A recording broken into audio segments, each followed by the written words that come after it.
Next question here is, where does madness come from? Okay.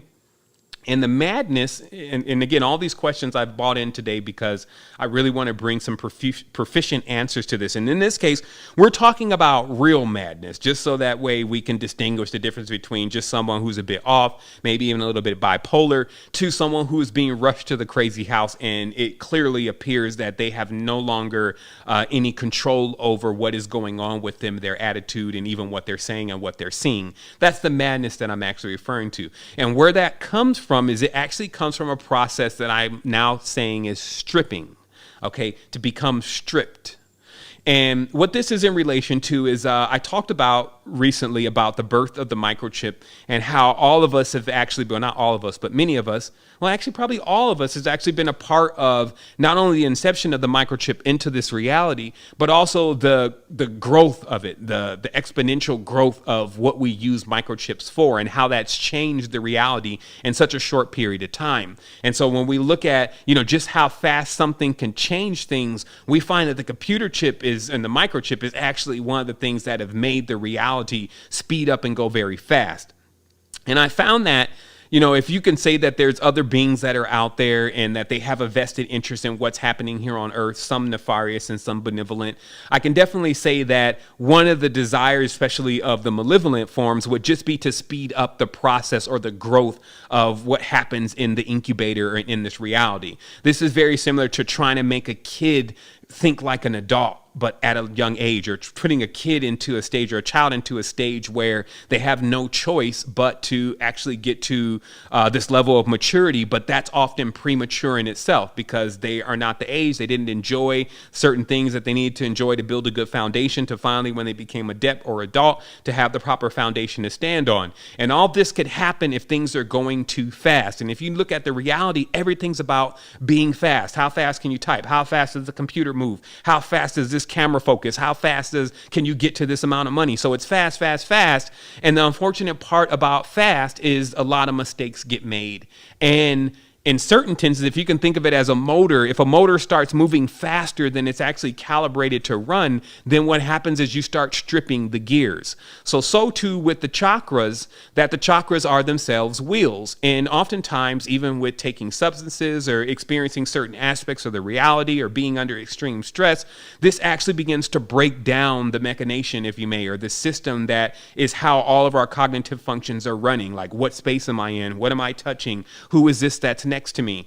And where madness comes from is when one has been doing things or things have been done to them that start to strip those cognitive functions by either speeding them up or slowing them down or blocking them or breaking them. And so there's different things that could actually happen to a person's wills. But in the essence of madness, which is what we're talking about now, the wheels have been broken. Something is not connecting.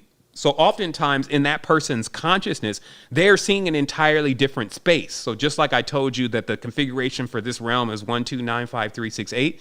That's not the only configuration. There's other realms that work in different configurations. And let's say since that sequence equates to what we have going on here now, if we move the sequence around, we kind of get a different reality. There will be many things here that are similar to what goes on here, but there'll be some things there that just are not. And sometimes that could be into what you're visually seeing.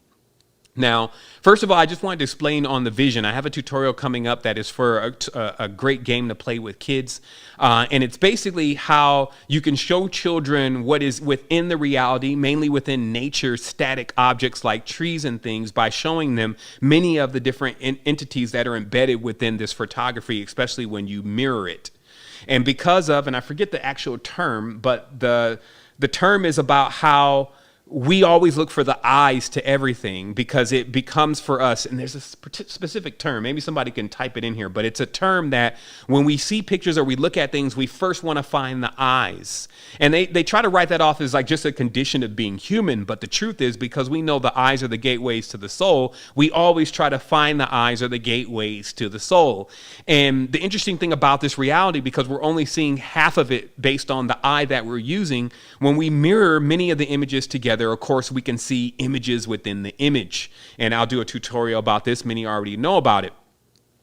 But what I'm bringing up here is that sometimes that happens in a person's mind that is mad, that, or even on certain substances, that other half, if you may. We talked a lot these days about these two sides of the consciousness, but when they both start seeing at the same time, they put the image together. And then so what you're looking at is, instead of just half of the reality, which is generally what you're seeing both parts of the reality. And so you're able to see what is really the fabric, what we call the fabric of reality, which is more of like a morphogenic blanket. It's where everything, whether it's going or coming, living or dead, can project itself through the fabric of the space that is around us if we are pairing up the parts of the reality that we're looking at. And this is actually what creates omniscience, meaning that in omniscience, what I'm capable of doing is using the fabric of reality to actually picture or see anything. This is also how remote viewing is. So it's basically, instead of me even just seeing out into the reality that I'm looking at now,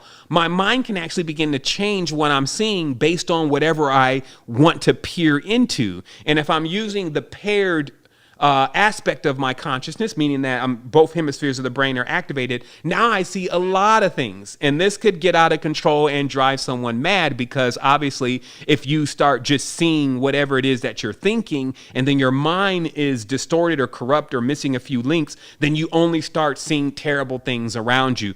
And this leads to then the person talking to themselves and talking to things that you cannot see, but it feels like that they can see. And this is what happens when chakras are stripped. And this is what is the onset of madness. And this is also why many occultists, especially in the past, have always exclaimed that it was something that you had to be aware of, especially when dealing with spirits, because if other spirits that are larger than your form or actually are at a higher degree, that's why degrees is really the measurement for intelligence. Knowledge is based on degrees, doctorate degrees, etc., and also temperature, 5 degrees, 10 degrees, etc. That if something that you were connecting with has a non-compatible degree, then what could happen is that your consciousness can be stripped. So many of the occultists in the past, especially those practicing the distorted knowledge, or at least thinking they were practicing the distorted knowledge, when the energy actually came upon them, it was too much for them, and then it kind of stripped their wills, and then now they're actually seeing from the perspective of more or less a consciousness that is broken, that is not actually functioning properly. So again, I'm giving longer answers because many of the questions that were asked actually center around this.